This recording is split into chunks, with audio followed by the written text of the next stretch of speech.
they're both free. They're not going to cost you anything. Yes. And I just think if we think about that, it's better just to try it. So even if you're skeptical, just try it. Welcome to an episode of Find Your Voice, a movement led by yours truly, Aren Deu, a guy who has overcome crippling anxiety, adversity, and difficulty like so many of you in life, whose main goal now is to help you combat your excuses, take control of your life, write your own story, and most importantly, find your voice. So now, without further ado, I welcome the host of the show himself, Mr. Aren Deu. What's going on, everyone? Thank you for tuning in to another episode of Find Your Voice. My name is Aren, and as always, I'm the host of the show. So today, I'm delighted to welcome Laura Cole onto today's, episode of Find Your Voice. We've just had a brief conversation today about where we're going to navigate this, and I think it's going to be a great treat for anyone listening to this. So normally, we have some morbid stories, and sometimes there are some tear-dropping episodes that we have on this show. But today, we're going to just try and be a little bit more optimistic in terms of looking at how we can work on finding our own vision, how we can use gratitude throughout our lives. And that's going to be really interesting because I think in a time now, especially when we're all going through uncertainty, it's going to help us massively. So Laura, welcome to the show. Thank you so much for taking time out of your day today. How are we doing? I am doing great, and I'm very honored to be on your podcast today. You're very welcome. I'm honored to have you on the show, and I'm excited because I use this podcast almost a little bit like a selfish pursuit in terms of learning from other people as much as possible. I'm a firm believer that we can learn from every single person that we come across. So today, now, for the next however long I've got you on this show, I'm going to be really trying to dive into your brain to really take as much away. So if you see me looking down, that's just me always taking notes. I end up writing a book after every episode, so I'm really looking forward to it. So as I said before we started this show, before we dive into what you're an expert at, I want to understand you as a person. I want to know why you do what you do. What brings you to where you are today? So if you wouldn't mind, in as much detail or as little as you feel comfortable with, could you please explain to the listeners about yourself? Okay. Well, I'll take you from where I am to way back. So I have my doctorate in spiritual studies, but that path actually started when I was in junior high, 12, 13 years old, because I grew up in a real small town in Texas, and the only religion I was exposed to was Christianity. And so I was told over and over and over, you can only get through heaven through the Lord Jesus Christ, your Savior. But that didn't resonate with me. Now, I love Jesus. If everybody acted like Jesus, everybody would be loved and accepted, and this world would be a peaceful place. So Jesus is absolutely a master spiritual teacher, but I just didn't feel it was right that you had to believe in this. If you didn't believe in this one specific person, then you can't, experience amazing things. Well, then I graduated and I got to go to grad school at Gallaudet University in Washington, D.C. And there I was exposed to someone that was Muslim and Jewish and Hindu. And I realized these are all amazing people. How could they be going to hell? Like I was taught when they're incredible and they're giving. And I was actually a social work major there because I was going to become a counselor for the deaf. Gallaudet University is the only 4-year liberal arts university in the world. Everything's taught in sign language. It's for the deaf. They accept about 100 hearing people a year. So I got my degree. I started being a counselor for the deaf, and it was a very unethical agency that just didn't match with my values. And so I cried and cried and cried, but decided I can't be with somebody that's not in alignment with who I am. So there was a sign language interpreting position available at a junior high, and because I was then proficient in sign language, I thought, okay, I'm gonna go and become an interpreter. And I did, and I still interpret, and I will to the day I die because I love it. But I've been doing that for over 20 years. Now, I got my master's at Gallaudet, and I always knew someday I would get my doctorate. I knew it. But it had to be something that I absolutely loved, because when you write your doctoral thesis, it's a lot of time, a lot of hours, and you better love the subject or you're going to get burnt out. So during about 10 years ago, I happened upon some YouTube videos by Wayne Dyer and Deepak Chopra and I started hearing what I was thinking, that it doesn't have to be just Jesus Christ. And Al-Anon. I was blessed to be a part of the 12-step Al-Anon program, which is for friends and family of alcoholics. And that's where I was exposed to the higher power concept, where whether you call it God, universe, infinite intelligence, collective conscious, it's all the same thing. It's this amazing energy that it all works together for our good, regardless of the label of the name that you put on it. Well, that's what Wayne Dyer and all these other teachers taught. I was like, oh, this is it. This is it. I crave for this since I was a kid, because I've always been very spiritual. And I actually had a sister that passed away before I was born, and I knew she was my guardian angel. I knew it. And a total side note, when I was 18, I died in a car wreck. And she came to me and just said, it's not your time. It's not your time. And so at that point, I knew I was meant for more. I knew there was something else on the other side. And so the universe has just given me all these little hints and led me to this. And then that's where I found Emerson Theological Institute, where I got my doctorate in spiritual studies. Yet again, here I am on this path, and I go to a conference. Mary Morrissey, she does the same,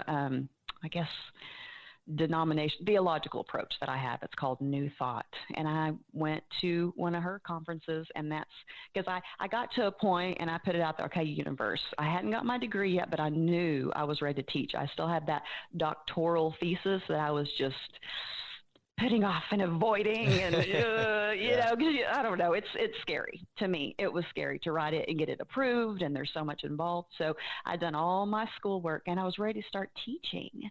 And so it's about intent. What would you love? First, you get clear with your vision.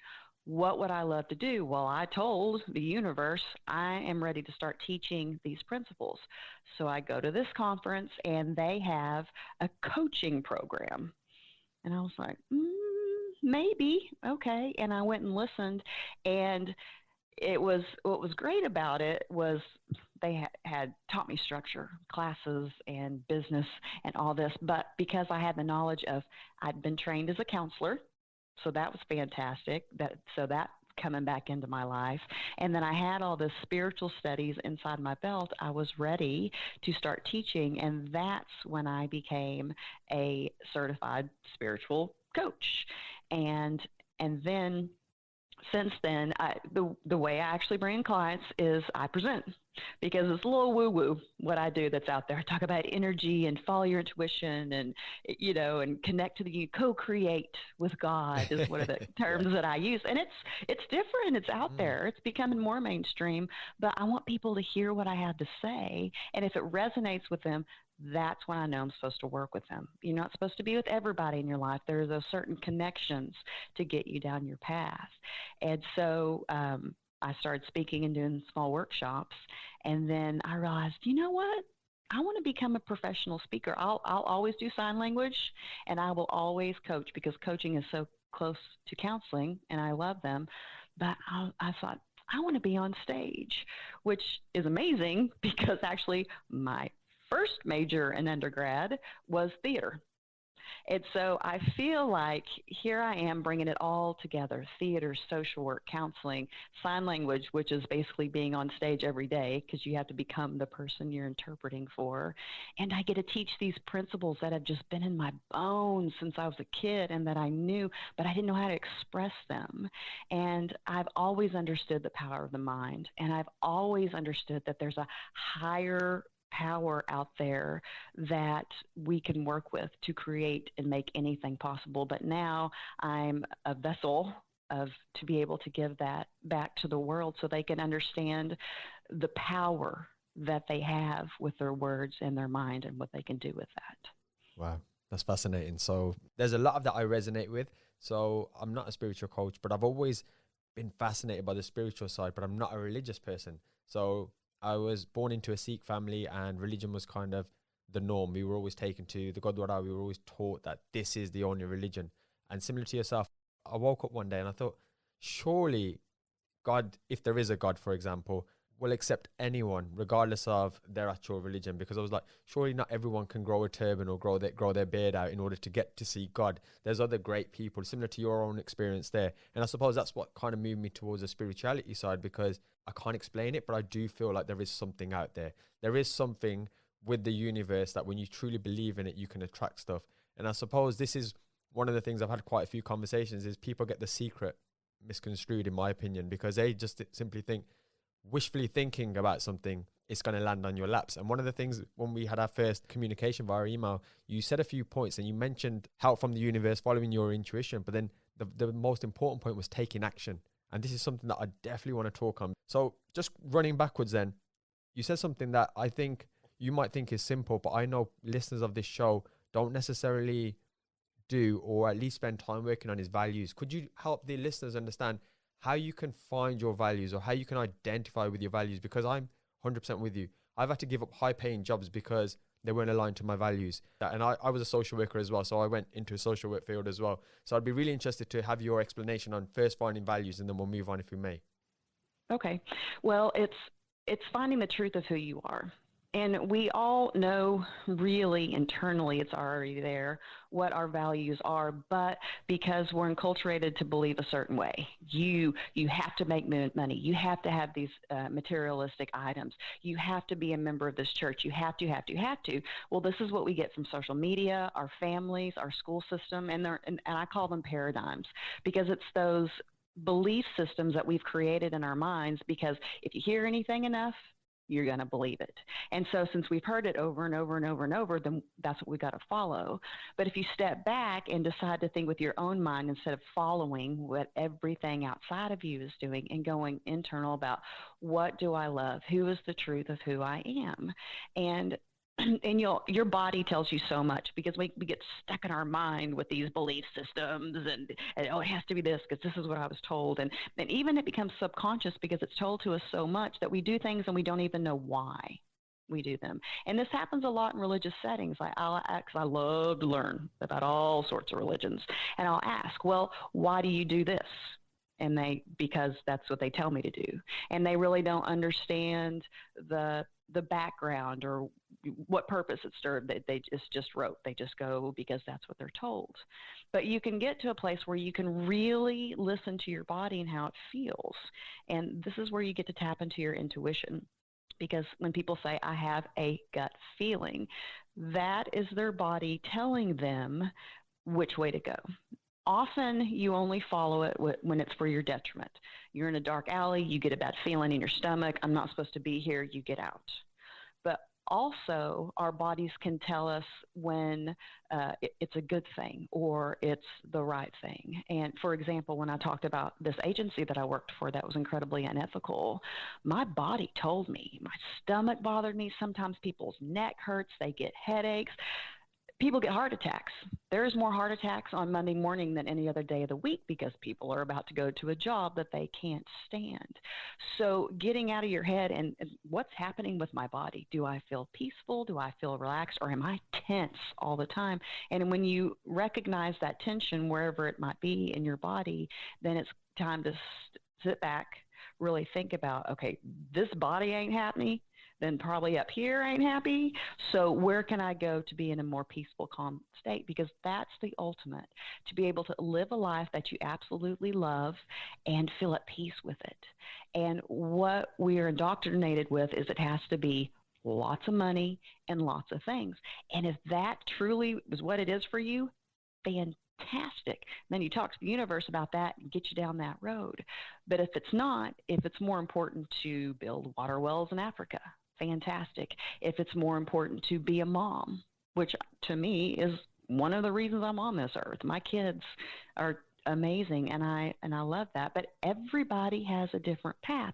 And so it's getting to that peace, that place of peace and calm, not only in your mind, but in your body as well, to be able to live that life you love. And you know you're in alignment with your values when you feel calm and that it's right. But when you're tense, you're not.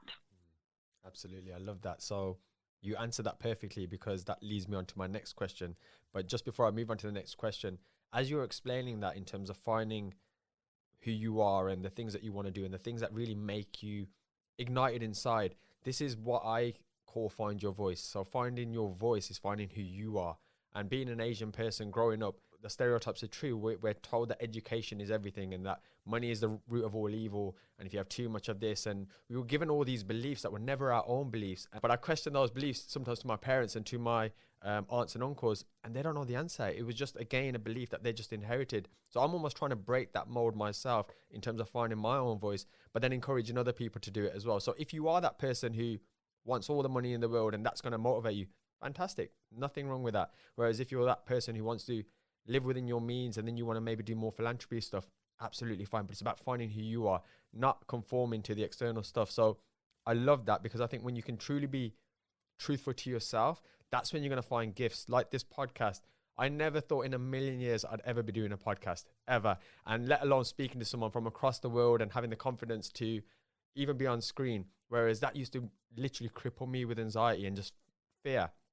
And I think when I found that actually there's a purpose to me in terms of the messages that we're able to get out there in the world, it then became fun. I now enjoy it. I love conversations with people like yourself. So I want to ask you now then, somebody sat down now, they've sat with themselves maybe for a few weeks or months, because it could take a bit of a process, a bit of time.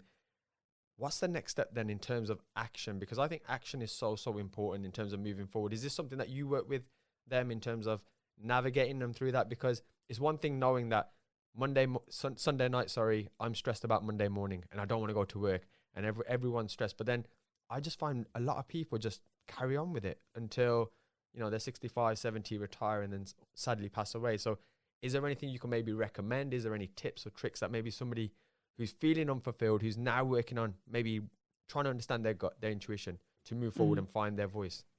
Yes, absolutely. So actually, the first thing that I recommend when people are just lost, they're in the grind, they're working to be there, it's not really what they would do. First, I have them write down 20 things that make them the happiest, whether it's from eating pizza to walking dogs to talking to their best friend, to whatever, anything, traveling. And so it gets them in a more peaceful state of mind, because like, okay, I can be happy. Right. And then you put it out to the unit, and then you narrow it down to maybe the top 3 and say, oh, this is it. This is what I love. And then you still don't know what to do with it, because we don't have to know how to get there. We just have to know what. And so you start deciding, okay, I'm going to give you an example of one of my clients. She loved dogs. Loved dogs. She was a teacher. She hated it. She'd been doing it for 15 years to as a single mom to raise her kids, but she was done. She was miserable. And so she thought, dogs. So you put it out there to the universe. What can I do to have a profession with dogs? And you just focus your awareness on it. You got to get away from, there's no way this will work. Because she went there. I couldn't make money off of dogs because the only way you can do it is through a rescue shelter. Well, there's the dog whisperer. There's so many things. And so she put it out there to the universe. I would love to work with dogs. Point me in that direction. And she went to the doctor's office, and there was that magazine talking about the dog whisperer. And then she got a newspaper, which she never read, but one day she decided, I'm going to read the newspaper. And it was about a guy that was about an hour and a half away that was in corporate, and he hated his job. And so he started volunteering, grooming dogs so they could get adopted out of a rescue shelter. Well, that turned into a huge business, and now he has all these stores, and he's not at his corporate job that he hates. He's doing something he loves, but he's still bringing in the money. And so you just do what you can. Okay, the first thing you do, I love this. You put it out into the universe, but you have to stay aware of the answers. Because, all right, I say prayer is talking to God. Meditation is listening to God, and intuition is God talking to you. So when you get those magazines that talk about the dog whisperer, realize that's how the universe is communicating with you, and listen. And when you get those intuitive pulls, that's when you take action. For example, there was a woman that wanted a job. She'd been laid off, and she was in between and all stressed and worried, but she put it out there.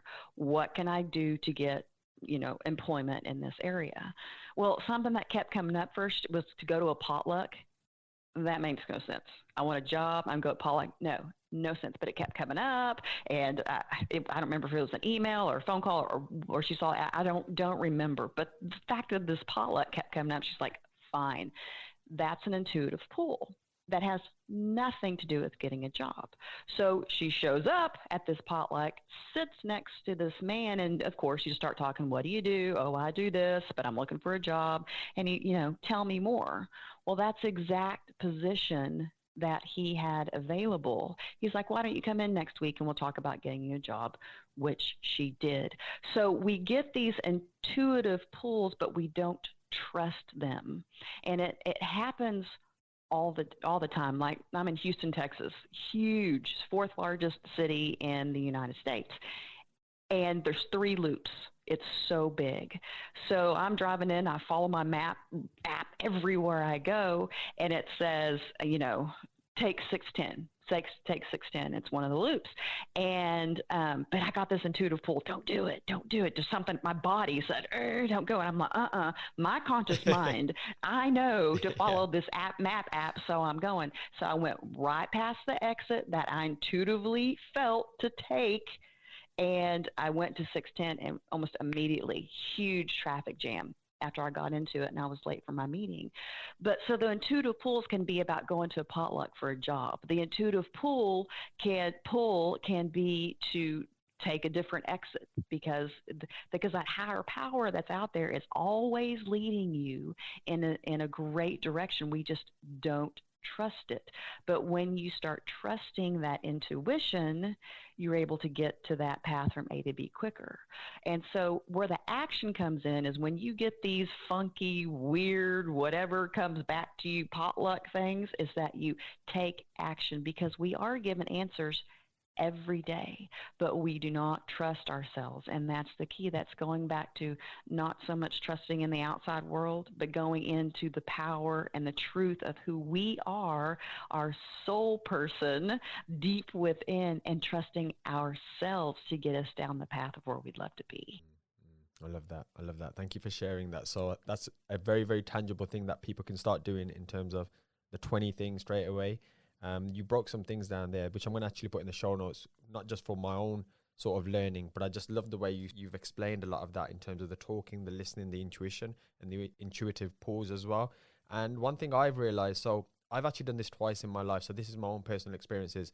When I was 20, I was introduced to Tony Robbins, and I had the whole collection of CDs. And the reason I had that is because my uncle, who was an engineer, he moved to Canada, and he had read that, and then all of a sudden he became a real estate mogul in terms of he had motels, hotels, coffee shops, petrol stations. And I was like, wow, that's interesting. And he literally read that, went there and took action. So long story short is, at the age of 20, I set myself 2 goals by the age of 25. I come from a very humble beginning. So money was we never really had any sort of money. And the goal was to get myself a Volkswagen Golf at this point. It was like my dream car. And I wanted a house as well. And when I was 25, I actually got the brand new Sirocco, which had just come out that year. And I bought myself my first single buy-to-let property. And I never realized that I'd actually hit what I was planning to do in the 5-year goal until I found like my notes like a few years later. And I was like, oh my God, that came true. Then my second example was me and my wife, when we first got married. I had a very well-paying job, but similar to yourself, it didn't resonate with me. There was something about, yes, I was getting a lot of money and I could kind of make my life easier, but I was like, I feel like I should be doing more. Maybe not earning more money, but I feel like I have a higher purpose, which is why I then went into social work, and I tried to change the world that way. And then even that, I felt so constrained with the bureaucracy that I couldn't make the impact I wanted to make. So anyway, we sat down and we had this plan, and this plan was like, if I look back at the person I was then, it seemed outlandish, it seemed crazy. Fast forward to today, my wife works 1 day a week now as opposed to a full-time shift. I've been self-employed for 4.5 years, and now from even a financial standpoint, next year, all our dreams have come true, but we had to believe in it, and I had to start following my intuition. And when you were saying intuitive pulls, what was happening with me was people just started talking about real estate, property, and my cousin would say, or I would see an advert, and I was just intrigued, and then I just took the plunge. So one of the things I do is when I get an idea, I think, yeah, let's just try it, because I never want to have regrets. I took that, and I'm now 5 years full-time into it, where I'm financially free, and it's allowed me to do all this stuff. So I strongly urge anyone who's maybe listening to this, especially if you've never been through it, who may be thinking, this is all nonsense or all kind of over your head. It works. But what is really important is I worked as well. So it's brilliant that you said that. You obviously articulated it a lot better than myself, but it works. And I feel like it's almost like a muscle. The more you use it, the better it becomes. So you mentioned asking the universe for something. I find that when we ask the universe truly for something, our minds become creative, and we have like a creative muscle that almost the more you think of ideas, the more ideas come to you. And then you also, I think is it the reticular activation system? That's what I was about to say. It's Fantastic. called your reticular activation system. Absolutely. Mm-hmm. Maybe you can elaborate a little bit on that. Okay. It's actually located in the base of your brain in the back. And because we are just inundated with so much stimulus, millions of things, 60,000 thoughts every day. And so because your brain is very efficient, it has to decide, what am I going to focus on? Because there's so much around us. And so if we go into what would I love, awareness, what would I love to bring into my life, then the brain kicks in, your reticular activation system, and it looks for those things. A simple, to show the power you have, you can do something simple like, you could be driving home and you've driven down this highway every day for 2 years, and you say, oh, I am so hungry, I would like something to eat. Well, your activation system kicks in, and all of a sudden you start noticing all these restaurants you never saw before. Or, ooh, I really want that new BMW, but I want it in gold or whatever. And all of a sudden you'll start seeing these gold BMWs that you thought were never there, but they're always there, even parked at somebody's house because they own it, but you never saw it. And so that's where the imagination and the ideas come in, because when you're focusing on, I would love to have a ski loft, whatever that is, you could be listening to a song, but because your mind is focused on that particular thing, there could be a lyric in that song that just pops open those ideas about how to get to Vail, Colorado, and I do want to say I love what you said, that you didn't know exactly how to get there, but you followed each lead, because sometimes it takes several steps to get there. It just doesn't open up and somebody email us and say, hey, I got a ski loft in Vail, Colorado, come on and buy it. No, you hear a song, you make a phone call, it takes you to a different place. And so you just have to keep, and that's where you take action at each step of the way, because, you can't connect the dots looking forward. You can only connect them looking back. And so it's just each action step that you can take. But yes, that is why when we decide to focus on something and we want an answer, the answers are already there. That's what's crazy. They're already there, but we're so caught up in the problem that we can't open our eyes to see the answer that's right in front of us. So can I give you an example of that? Okay. So when I was introduced to this coaching program, I'd been making about $48,000 as an interpreter for years, because I take the summers off and all the holidays so I can be with my kids. So I only work about 8 months out of the year. And hey, it worked. It was not a problem. But this coaching program was $30,000, and I had to pay it off in 1 year. Does that sound feasible? Absolutely not. And people would say, oh my gosh, you're crazy. But I just went into that, okay, faith and trust. This is what I'm going to be teaching. This is what I'll be preaching. I better do it. And so even though I felt sick to my stomach, I signed on the dotted line. And it wasn't that don't do it. I knew it was right. It was just that I'm scared of stepping into something new. Well, the bills started rolling in, and I was like, universe, come on, where's the money? Where's the money? Where's the money? But instead of going to letting it come to me and being open, it was me grabbing on. It's got to be here. I've got to get more clients. I got to, because you got to do overtime. That's the only way to bring money in, which honestly, working is not usually the best way, working more to bring in money. And the answer had already come to me several times, because my sister started investing with this guy and tell me about it. I was like, yeah, great. I need money. That's your money. Good for you, la, la, la. And then finally, after the third time we had a conversation, and this is over a matter of months, third time, it finally clicked. Wait a minute. When my dad passed away, there was some sort of retirement thing that he got me that I just assumed that it had to be when I retired at 65. But I got that to the pool. I was like, I'm going to go ahead and make this call. Well, the kind that it wasn't like a 401k that you had to wait. It was just this one that was sitting there. You could pull it out at any time without penalties, and it exactly covered the cost of my coaching program. So The money was always there. I didn't realize it. The universe told me several times, hey, make this phone call, but I was too up in my head to listen. And finally, when I did, I was like, oh, and the money was there. And that's how it happens. That's how it happens. But I don't tell people actually to ask specifically for money. Yes, I did get it in that case. But for example, I had a client that had always wanted to go to Ireland. Oh, she just wanted it, but thought there's no way, it's too expensive. And I said, put it out there. Just keep putting out there. And then how you take action. You can start looking up plane tickets. You don't have to buy them. Start making your itinerary, the cities you want to go, and getting on that same energetic vibration of where you would love to be. So if you were a person that was going to Ireland, what would you do? Well, you'd maybe have to buy it rains all the time. Maybe you would need to get a poncho. Or what airport would you like to fly into? Where would you love to visit? Well, within a matter of months, she had actually won that trip to Ireland. And so she went for free hotel, free plane, free everything was included except for the gifts that she brought home back to her family.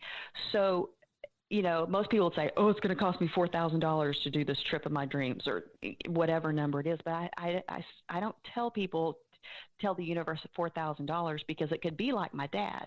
My dad had to die in order for me to get money. I don't want people to have to die for them to get money.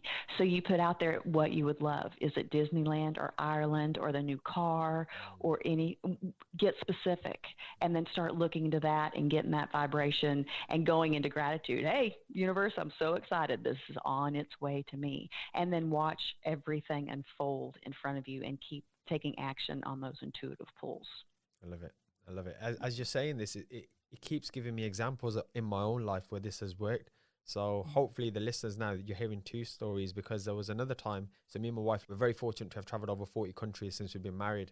And we always wanted to go to South Asia. And I remember at this particular point, one of my projects wasn't going well in property, and I had to sell my house, and we actually moved in with the in-laws. So it was a bit of a, pride kick in the teeth, basically. And I remember at this point, we had all the itinerary done, everything that you were saying, we had everything planned. We were going to stay here for a week and a half here, but we didn't have the money without putting ourselves under more pressure. Long story short is, this was obviously planned for about 12 months. Everything we do is calculated and planned to a T.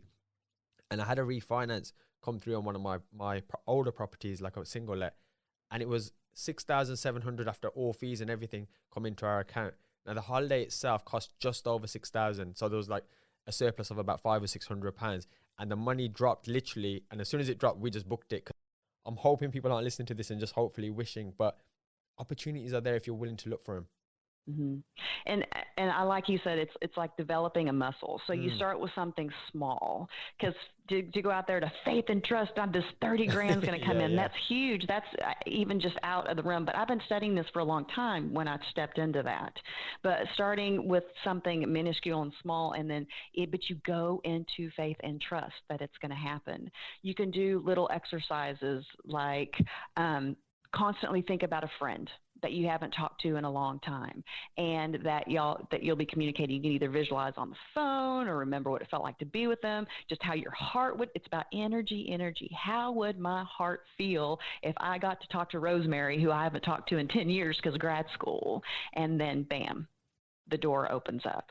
All right. And I say that because that's something that happened to me. But the power of your mind, putting it out there and not trying to grab on about how it's going to happen, but stepping back in faith and trust and say, I know it's coming. And like you said, it might not fall into your lap, but something's going to get you there. So just have faith, have trust, and and how would you feel if you had that? How would you feel if your friend called? Or how would you feel if you were walking down those cobblestone streets? Get yourself in that energetic vibration, and then you can get up to the level of where that is. Absolutely. And I might be incorrect here, but at least for myself, I feel that if somebody is constantly trying to grab on and almost forcing the situation or the event that they're trying to manifest, what actually happens is you're coming from an emotional, almost distressed state. And I feel that when we're emotional as human beings, we're not thinking logically. We're not in tune with the opportunities that may literally be right in front of our faces. So it is about trusting the process and sitting back, which I think is incredible. And you mentioned it earlier, and obviously I said it in my example, it's not always about knowing how, it's just about knowing what. So definitely a message for everyone there. Now, if I may then, Laura, I just want to kind of move on to something else about gratitude, because you spoke about this at the beginning of the show prior to us pressing record, and the importance of how that plays into your life and how you use gratitude to get you maybe the things that you want or just persevere through life. Well, gratitude is on the same energetic vibration as abundance. So the more we go into gratitude, the more abundance that flows into our life. And like I said, what we focus on will come into our lives.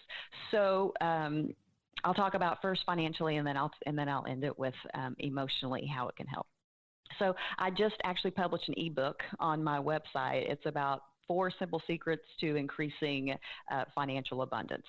And one of the things that you do is you make a list of everything that comes into your life because you want to be grateful for it. And that's if you find a quarter on the street, you write it down and you say thank you. You get 25% off a couch you've been wanting to buy. You write that down and say thank you, along with your income, or a friend buys you lunch for free, or somebody watches your kids so you can go out on a hot date. Whatever that is. Yeah. You write all that down and you go into gratitude, because we don't realize how much we are given every day.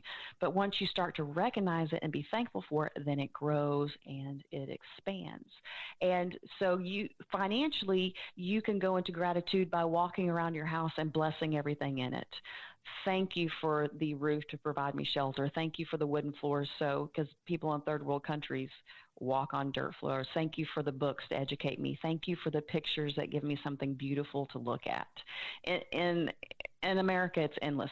Thank you for the running hot water in my home. We are so blessed here. And we often go into there's not enough. But if you really focus on what people have in third world countries that don't have food, that don't have water, that don't have the basic necessities, then you can go into gratitude for what you do have. And once that happens, the abundance will start flowing. But it's focusing on,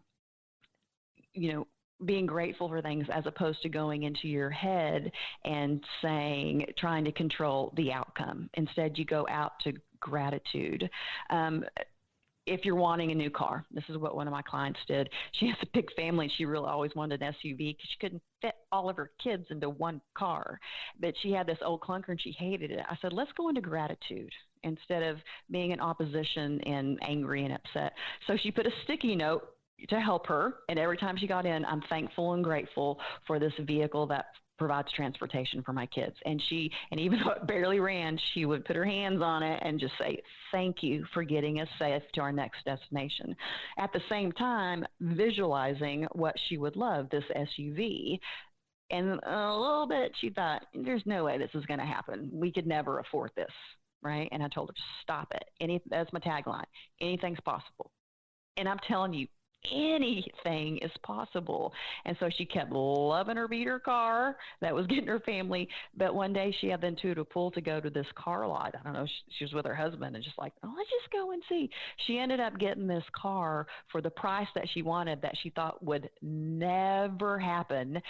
Something about the dealer need to make another deal and he was getting a bonus. I don't remember, but it all fell into place. But it's because she had gratitude for what she had to raise her vibration, and then she also followed her intuition to get what she would love, and she got it. And she sent me a picture, it's super cute, of all her kids in the back seats, the first time they've ever been in one vehicle together. So financially, that's how gratitude increases what you can bring into your life materially. Now, gratitude, before I learned this, I learned it as a lifesaver in Al-Anon, the program, 12-step program, because they teach you to get out of your head when you're crazy and to go into gratitude, because we're only supposed to be able to focus on one thing at a time. So when I was actually going through my divorce with my former husband, and I was crazy, and you have these stupid fights in your head and the people aren't even there, and you're just having these conversations and this what if and how dare you do this to me, and they're not even there. You're just crazy. You're in your car talking to yourself. But I don't want to live in that place. I want to live in a peaceful place. So I would stop and start being grateful, because I'm in Houston and I love green. Thank you for the beautiful grass year round. Thank you for these trees. Thank you for this road without potholes so I can go 60 miles per hour. Thank you for the car I'm in. Thank you for the ability to breathe. I mean, you can go through body parts all day long that are working, because I had a friend that her son had cystic fibrosis. He could barely even breathe. It was a struggle to take one breath. And so if you step back out of yourself, thank yourself for your teeth to be able to chew. Because if anybody's had a tooth problem, not a good experience. There's so many things to be grateful for. But when I took myself out of my head arguing with this person that was not even in my presence and going into gratitude, then you are much more relaxed. You're able to be a better parent. You're able to do better at your job, and you just feel better physically and emotionally. So gratitude helps a lot with your mind, and it can also help you manifest as well. Absolutely. Absolutely. Well, firstly, let's start with gratitude. I'm grateful for this conversation, and I'm grateful for your words of wisdom there, because you're reiterating a lot of things. And there's sometimes I feel like, and I'm going off on a tangent here ever so slightly, is some of the great stuff in my life, i.e. the good stuff that you should be doing, because when you do it, you get good results. Sometimes you forget that, i.e. exercising. We'll do it for a period of time and then we'll kind of sideline it until we start feeling aches and pains in our joints. And the gratitude thing, I really was doing it for like 3 or 4 years consistently every single day. And I feel like in the last few months, I've kind of fallen off it. So you're almost reminding me to jump back and be grateful for the things again, these conversations, the setup that I have here, this microphone, things that cost money. And I'm very grateful to be able to have that and then have this conversation with yourself. And then secondly, I think anyone listening now, hopefully there's 2 things that you realize there in terms of gratitude and manifestation, in terms of asking the universe for something. They're both free. They're not going to cost you anything. Yes. And I just think if we think about that, it's better just to try it. So even if you're skeptical, just try it. Just try it every single day. Try and be grateful for simple things. Try and think of something different that you're grateful for, like the hot water or maybe a cup of tea, for example, or a cup of coffee.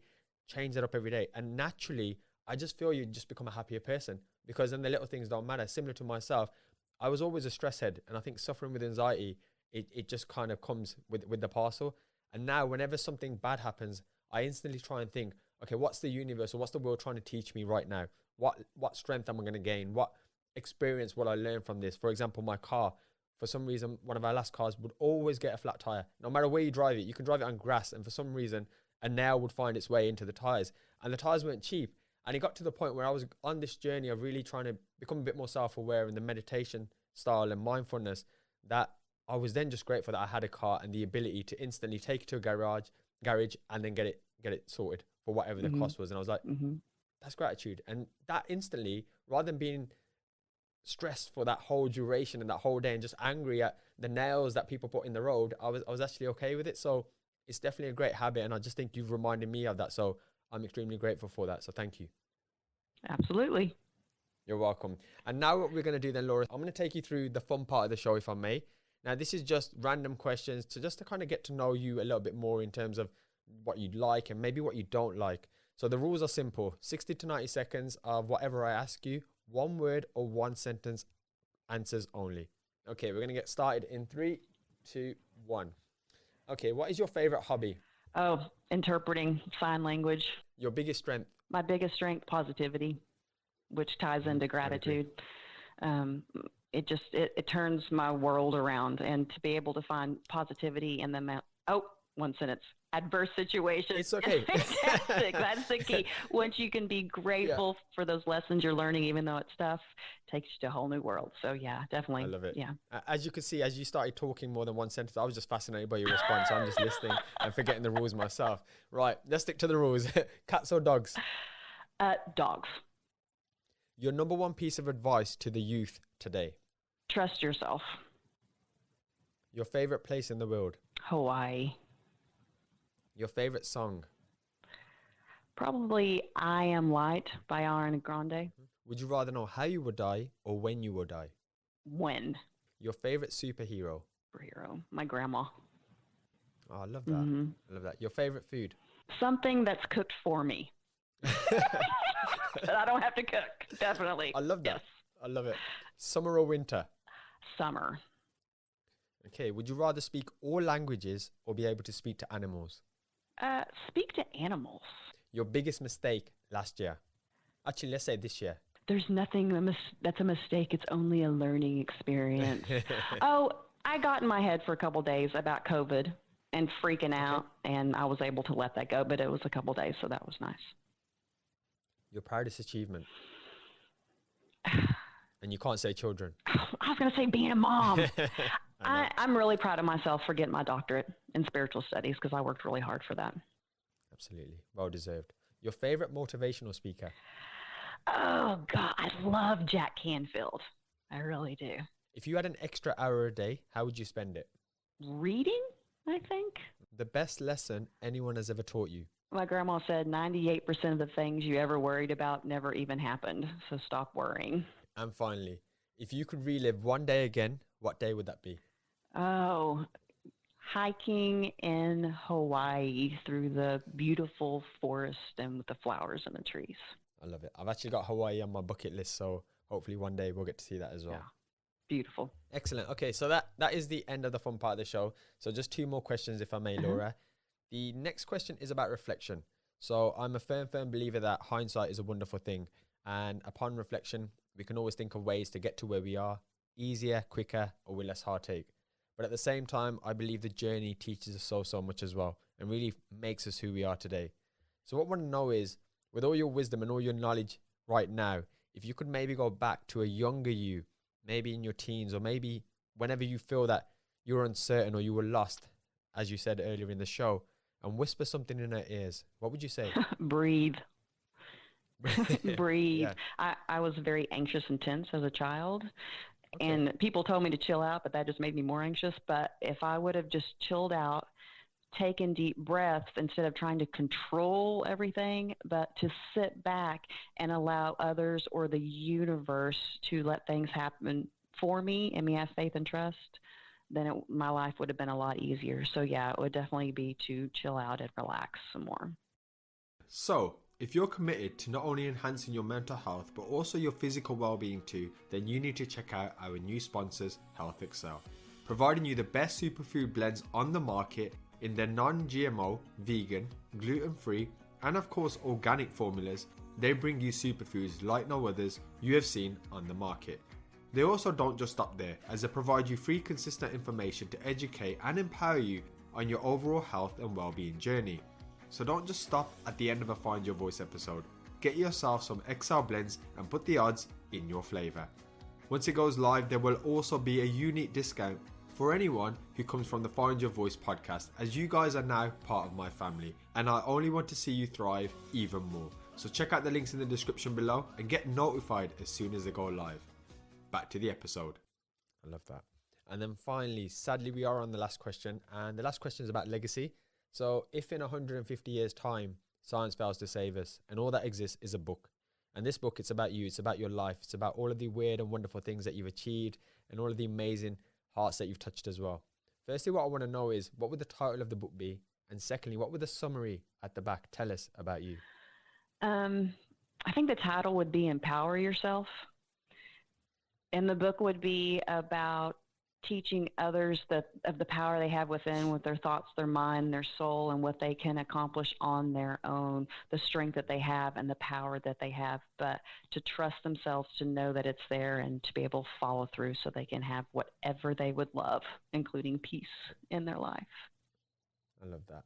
And just a random question just come into my head now, slightly linked to that one. What would you like to be remembered for? I want to be remembered as a great mom and a fun speaker that's entertaining, but that people can walk away with and say, oh, okay, I learned something today. Absolutely. I'd love to see your work, actually, if you do speaking and stuff. Are you on like YouTube or anything? Do you have a podcast yourself? I do Facebook Lives every day with just little tidbits, and then those do get transferred to YouTube, my Dr. Laura Cole YouTube channel. Mm-hmm. Fantastic. So I want to take all that information from you in my next question, but just before we jump into what we can put in the show notes for listeners to get to know you and follow your work, is there any questions today you wish I had asked you, or any sort of final messages you want to leave with the audience? No, let things flow. So I feel like everything that was supposed to be said was said. Just trust yourself, follow your intuition, really believe that the answers are there and that they are coming. You're just not realizing it yet, because you can train yourself to recognize them. Absolutely. And Laura, what is the best way people can get in touch with you? Please let us know all of your social media platforms and maybe where people can get words of wisdom from your Facebook Lives every day as well. Okay. So my Facebook is Dr. Laura Cole. Instagram, Dr. Laura Cole, and it's with a DR. DrLauracole. And then my website, drlauracole.com. And if, and I have the book, New Thoughts Create a New Life, that I just published several months ago. And you can get that at Target, Barnes & Noble, Amazon, all online. But that ebook that I was telling you about, it's right at the top of my homepage, drlauracole.com, and it's free. And it includes journal entries, a workbook, and all of that you can do with that, and just learn more about how to get this abundance flowing into your life. Absolutely fantastic. Thank you so much for that. And I definitely urge the listeners as well to check out that ebook as well. Obviously that's free, but then do support Laura in a book as well, because I'm sure anything that you write or say is fascinating. I found this conversation really fascinating today. So what I will do is make everyone's life easy and put all the links in the show notes. So please do check the show notes out as well to grab a copy of that, and obviously connect with yourself. So hopefully you don't mind a few DMs and stuff from some of the listeners, because I'm sure they'll be picking your brains, because everything you're saying, having been through it at such an early age in my own life, it works. So I strongly urge people just to be a bit optimistic to what we've had a conversation about today, because it's working for me. It's definitely working for Laura. She's shining. I'm able to see her while we're in this conversation, and she's brought a smile on my face and cheered my day up as well. So once again, I just want to thank you, Dr. Laura Cole from the other side of the world, for taking time out of your day to be part of the Find Your Voice family and sharing your wisdom. And I want to thank everyone else at home. Thank you so much for listening. Thank you. It was wonderful. And you have the best accent ever. And if anybody tells you no, then And remember, this podcast is absolutely free. So all we ask in return is for you to share this with a friend and drop us a 5-star review over on iTunes. Have an awesome day.